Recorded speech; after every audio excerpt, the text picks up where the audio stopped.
아브라함의 아들 이삭의 족보는 이러하니라. 아브라함이 이삭을 낳았고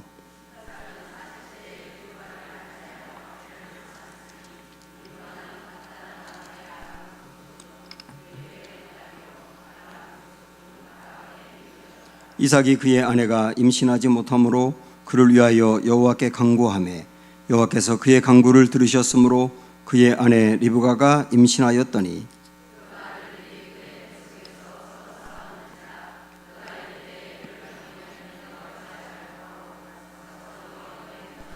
여호와께서 그에게 이르시되 두 국민이 내 태중에 있구나. 두 민족이 내 복중에서부터 나누이리라. 이 족속이 저 족속보다 강하겠고 큰 자가 어린 자를 섬기리라 하셨더라.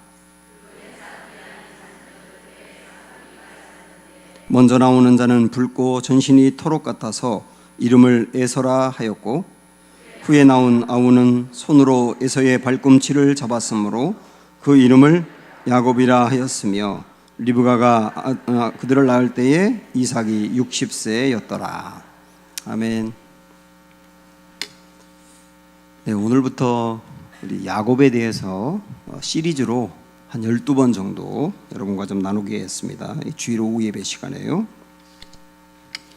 창세기 12장부터 50장까지는 4명의 인물을 소개하고 있습니다. 아브람과 이삭, 야곱, 요셉, 이 4명의 인물을 보여주고 있는데 그 중에서 아브람이라든지 이삭, 요셉 같은 분들은 아주 아름답고 귀한 삶을 살았지만 야곱 같은 경우는 우리하고 거의 비슷했어요. 야곱을 보면 위로를 받습니다. 그도 죄에 많이 넘어졌고 인간적인 모습을 보이고 허물이 많았고 우리처럼 그렇단 말입니다. 그런데 이 사람이 신앙의 위인에 들어가거든요. 참 변하지 않는 사람이었어요. 그가 변하는 것 같이 보이다가도 또 다시 옛날로 돌아가고 또 변한 것 같다가도 그렇고 고난을 당하면 조금 정신 차리고 변하다가도 또 옛날로 돌아가고 참 그런 삶을 반복적으로 살았던 사람이 야곱이거든요. 역시 그 모습을 봐도 우리를 보는 것만 같아요. 그러나 야곱이 끝내 변화됩니다. 그래서 어떤 의미로 본다면 그가 결국은 노력해서 변화되었다 이렇게 우리가 볼 것이 아니고 제가 자주 언급을 하고 오늘 전현숙 권사님이 기도하면서도 사실 오늘 이 설교를 마치 미리 듣고서 하는 것처럼 그렇게 하셨지만은 이 야곱의 스토리를 보면 변화가 되긴 됐는데 그가 변화가 된 게 아니고 그렇게도 허물이 많고 허점이 많고 문제가 많고 변화되지 않는 야곱의 인생도 포기하지 않고 결국은 변화시키고야만 하나님의 열심, 그걸 볼 수 있단 말이에요.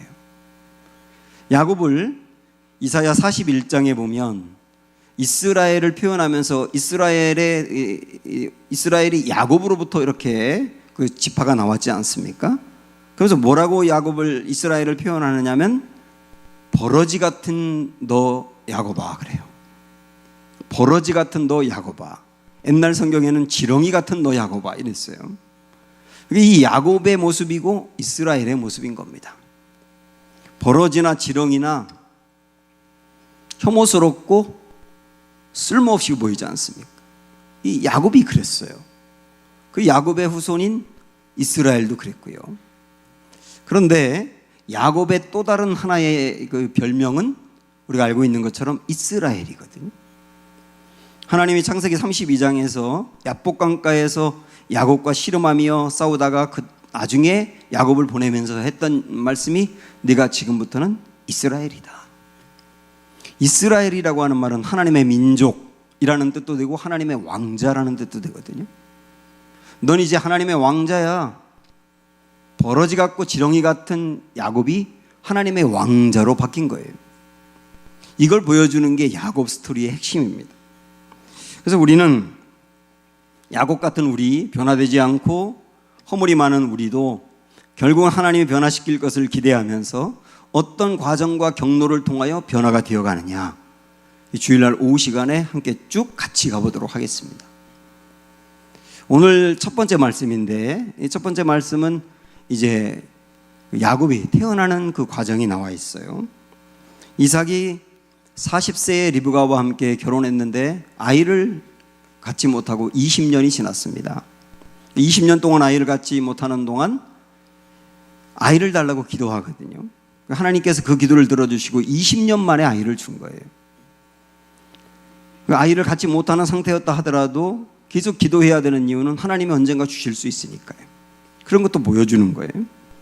그런데 나중에 아이를 갖고 나니까 쌍둥이가 있는 거예요. 근데 이 쌍둥이가 오늘 말씀해 보니까 엄마 뱃속에서 싸웠답니다. 그래서 엄마가 기도했대요. 어찌하면 좋을까? 얼마나 싸웠으면 엄마가 기도했을까? 이 야곱이 엄마 뱃속에 있을 때부터 예사로운 애가 아니었어요.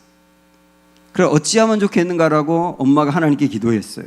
그러니까 하나님이 그때 이 엄마에게 주신 말씀이 오늘 말씀의 핵심이에요. 26절 보시면, 23절 보시면 시작. 여호와께서 그에게 이르시되 두 국민이 내 태중에 있구나. 두 민족이 내 복중에서부터 나누이리라. 이 족속이 저 족속보다 강하겠고 큰 자가 어린 자를 섬기리라. 이 아이들이 뱃속에서 싸워가지고 엄마가 도대체 어떻게 하면 좋을까요? 좀 싸우지 말게 해주세요라고 기도했겠죠. 근데 하나님이 그때 주신 말씀은 전혀 다른 거였어요. 두 아이가 있는데 두 아이가 두 민족으로 갈라지게 될 거다. 두 민족으로 갈라지는데 이 민족이 이 민족을 섬기게 될 거다. 이 아이가 이 아이를 섬기게 될 거다. 근데 누가 누구를 섬긴다 그랬냐면 큰 애가 작은 애를 섬긴다 그랬어요. 그 큰 아이 후손으로부터 나온 민족이 에서의 후손이니까 에돔인데 에돔이 나중에 이스라엘을 섬기지 않습니까? 그렇게 이스라엘을 섬긴다는 말씀이었어요. 여기서 우리는 하나님이 두 아이가 뱃속에 있는데 그 두 아이 중에 작은 아이인 야곱을 선택한 것을 봅니다. 그래서 오늘 말씀은 이 23절의 말씀은 선택에 대해서 우리에게 주는 말씀이에요. 그럼 여기서 선택을 했는데 우리가 두 가지 의문을 갖게 되거든요. 이 선택은 우리 어떻게 이제 적용을 하면 되느냐면 여기서 야곱을 선택한 것처럼 하나님이 저와 여러분들을 선택하셨거든요. 그 선택과 연결을 해보면 두 가지 이제 질문을 갖게 되는데 하나는 왜 장자가 차남을 다스리는 게 아니고 섬긴다고 했느냐? 여기 장남이 있고 차남이 있는데 왜 차남이 장남보다 선택을 받았다고 했느냐? 이게 이제 첫 번째 질문이에요. 저는 물론 좋죠. 제가 차남이니까. 근데 이런 이야기가 여기만이 아니고 성경에 보면 보세요. 가인이 있는데 하나님은 셋을 선택하셨어요. 세 번째 아들. 둘째 아벨은 죽었고. 그리고 이스마엘이 있는데 이삭을 하나님이 쓰셨어요. 야곱과 에서 중에 둘째인 야곱을 쓰셨고요. 모세와 아론 중에 둘째인 모세를 하나님이 부르셨고요. 그리고 혹시나 여러분이 11번째 아들로 태어났다면 걱정하지 말 것은 요셉은 11번째인데 쓰임받았단 말이에요. 혹시나 여러분이 막내라고 해서 실망하지 말할 것은 다윗은 막내 8번째로 태어났는데 부름을 받았단 말이에요. 성경에 보면 이스라엘의 어떤 전통과 관례로 본다면 다 장남으로 그 집안의 모든 유산이 가기도 하고 어떤 영적인 권세가 흘러가기도 하는데 하나님이 막상 사람을 골라 쓰시는 것을 보면 그 인간적인 방법과 사람의 규례대로 가지 않더라는 거예요. 여기서 이제 우리가 고민하고 생각할 것은 왜 둘째인가요? 라고 하는 겁니다. 그때 하나님이 뭐라고 말씀하실지 모르겠어요. 그러나 이런 말씀하시겠죠. 하나님의 주권적인 선택은 하나님이 결정하시는 주권적인 선택은 사람의 상식을 초월한다. 사람의 상식을 초월해서 하나님이 일하신다. 이건 아주 분명한 겁니다. 두 번째 의문은 뭐냐면 아니 어떻게 야곱 같은 사람을 선택할 수가 있습니까? 그거지 않습니까? 어떻게 야곱 같은 사람입니까? 엄마 뱃속에서부터 싸웠어요. 그리고 오늘 26절에 보니까 태어났는데 첫째 에서가 태어나고 둘째가 태어났는데 발 뒤꿈치를 붙들고 태어났대요. 그러니까 엄마 뱃속에서부터 형이 먼저 나가려고 그러니까 끌어내리려고 했는지 그 발 뒤꿈치를 붙들고 태어나가지고 이름을 야곱이라 지은 거예요. 그 야곱이라는 이름의 뜻이 그거거든요. 근데 이 아이가 실제 살아가는 모습을 보면 남의 발 뒤꿈치를 끌어내리는 인생같이 사는 거예요. 정말로. 그래서 아주 인간적이고 너무 야망이 강하고 다른 사람을 무너뜨려서 자기가 올라가려고 하고 성공을 위해서 수단과 방법을 가리지 않고 이런 인생. 그래서 허물도 참 많고 그 옆에 있으면 한 대 때리고 싶은 그런 모습이 야곱의 모습이었어요. 그래서 야곱의 이름하고 발 뒤꿈치를 붙든다라고 하는 이름하고 그의 삶이 정말 일치했거든요. 그러면서 우리는 야곱의 그 모습을 보면서 늘 이런 질문을 던지는 거예요. 아니 어떻게 저런 사람을 선택했어요? 그것은 우리 자신이나 우리 주변에 있는 사람들을 보면서 야 어떻게 저런 사람이 선택받아서 구원받았나? 아니 어떻게 저런 사람이 목사로 부름을 받았나? 이런 고민이 들 때가 참 있단 말이에요. 여러분 스스로를 보면서도 어떻게 나 같은 사람이 선택을 받았어? 아니 하나님 선택하시려고 그러면 번듯하고 의롭고 착하고 뭔가 이렇게 내세울 만한 사람을 선택했어야 되는데 어떻게 나 같은 사람을 선택했어? 이렇게 의문을 가질 수 있단 말이에요. 왜 야곱 같은 사람을 선택하셨어요? 이렇게 하나님께 물으면 하나님이 이렇게 대답하실 거예요. 이런 사람인데도 내가 선택했다. 그래서 질문을 바꾸셔야 되는 거예요. 왜 이런 사람이에요가 아니라 이런 사람인데도 선택하셨네요. 이렇게 바꿔야 되는 거예요. 그래서 하나님은 다른 사람에 비해서 의로운 사람도 선택하셨지만은 정말 의롭지 않은 사람도 선택하셨어요. 하나님은 다른 사람에 비해서 착해 보이는 사람도 선택하셨지만 정말 착하지 않은 사람도 선택하셨어요. 야곱같이 엉망인 사람도 선택하셨어요. 그리고 그를 다듬어서 깎고 깎아서 하나님의 사람들로 만들어가는 거예요.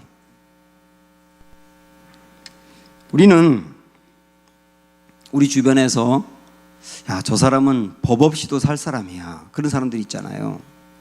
그런 사람들이 제가 목회해보니까 제일 어려워요. 그런 사람들이 교회에 제일 안 나와요. 제일 안 나와. 항상 보면 아유 교회 나가야죠. 교회 좋은 것이죠. 지겹게 안 나와요.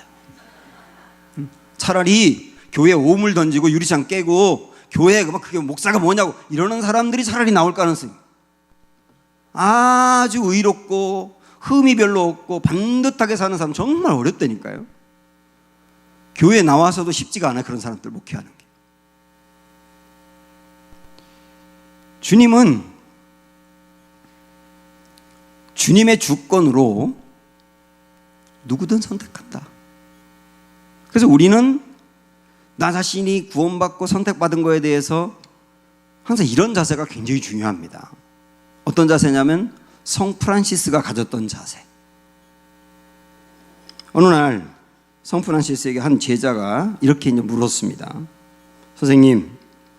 선생님의 기도에는 하나님의 영광이 있고 선생님의 성품에는 예수님의 모습이 있고 선생님의 생각은 너무나 영적이고 깊습니다. 그 비밀이 무엇입니까? 하고 물었습니다. 이때 프란시스가 이런 유명한 대답을 합니다. 그거야 간단하지.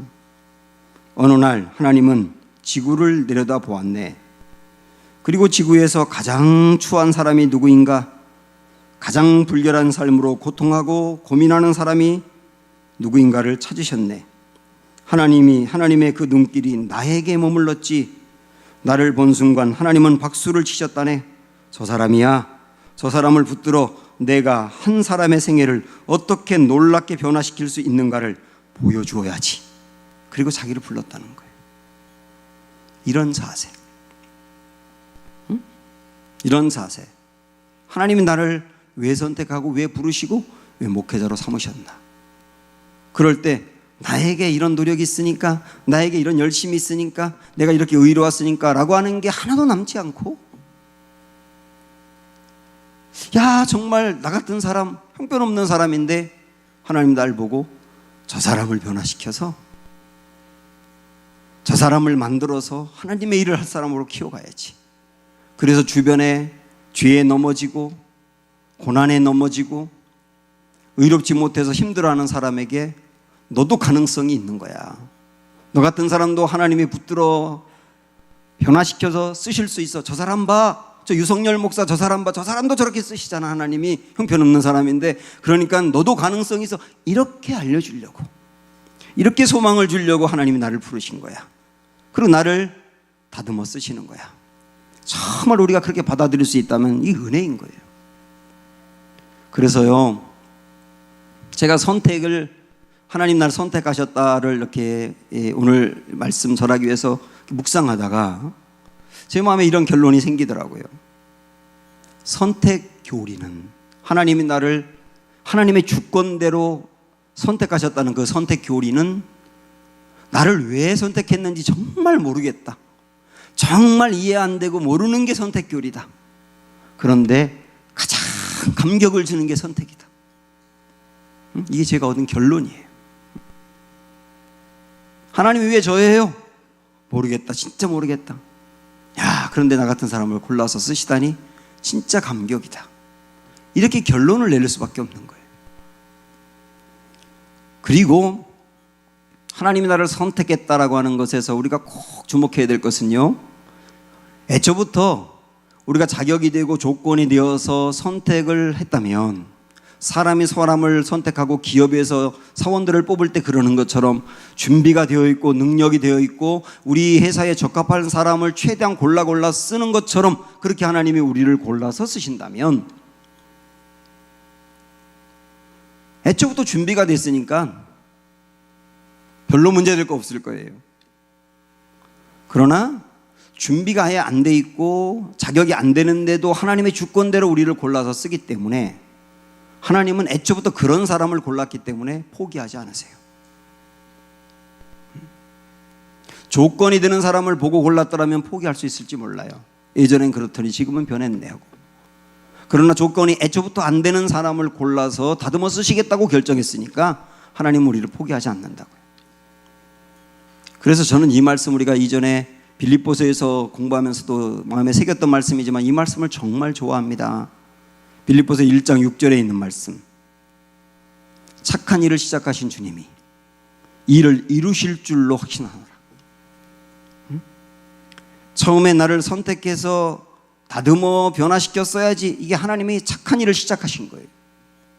그 일을 시작하신 주님은 나를 보고 실망할 때도 있을지 모르고 어지간히 변화가 안 돼서 변화의 속도가 너무 느리다고 생각할 수 있고 그럴지 몰라도 이 일을 이루실 줄로 확신하노라.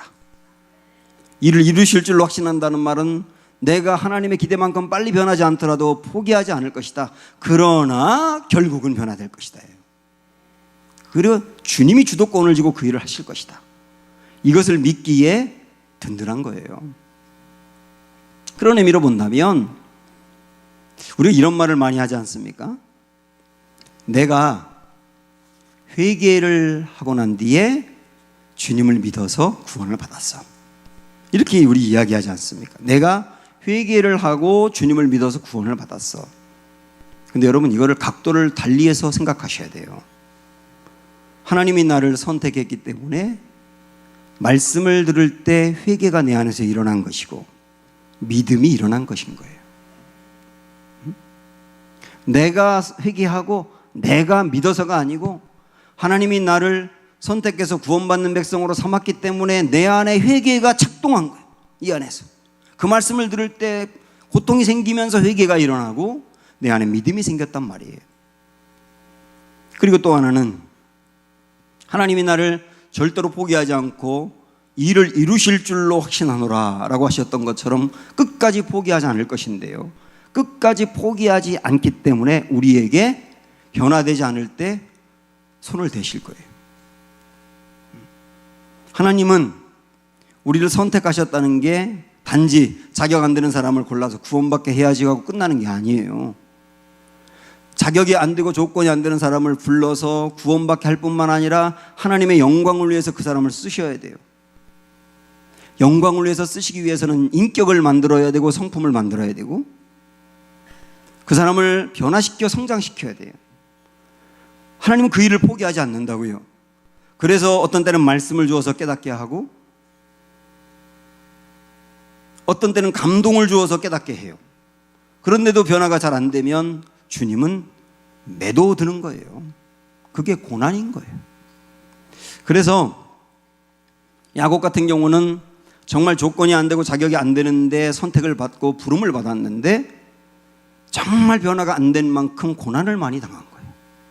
야곱만큼 고난을 많이 당한 사람이 어디 있습니까? 그가 나중에 바로 앞에서 요셉이 자기 아버지를 소개하니까 뭐라고 얘기하던가요? 내 인생 147세를 살았는데 험악한 인생을 살았나이다 그러잖아요. 야곱은 정말 험악한 인생을 살았어요. 왜냐하면 하나님이 그를 선택해 버리지 않다 보니까 변화되지 않을 때 고난을 줄 수밖에 없는 거예요. 그래서 나를 선택했다고 하는 것은 정말 나 같은 사람도 끝내 구원의 길로 변화시켜 쓰신다고 하는 아름다운 역사이기도 하지만 한편으로는 변화되지 않을 때 많은 고난이 있다는 것도 불가피한 거예요. 이 두 가지를 같이 알아야 돼요. 고난은 싫어요. 나를 써주시기만 해요. 그럼 나쁜 사람인 거죠. 변화되지 않는데 어떻게 그 사람을 영광 위해서 쓰냐 말이에요. 그래서 때로는 우리 인생에 고난이 올 때 하나님 나를 다듬어 가시는데 내가 이렇게 변화되지 않으니까 고난이 더 큰가 보다라고 여기는 것도 좋은 거예요. 그래서 그걸 통하여 깨닫고 그걸 통하여 더 변화되기 위해서 하나님께 나를 드리고 나를 내려놓고 기도하는 이런 모습으로 나아갈 때 우리는 하나님의 손 안에서 결국은 다듬어져 갈 겁니다. 그리고 쓰임받게 될 거예요. 우리 어떻게 앞으로 계속 다듬어 가시는지 과정을 계속 보도록 하겠습니다. 찬양할까요? 약한 나로 강하게.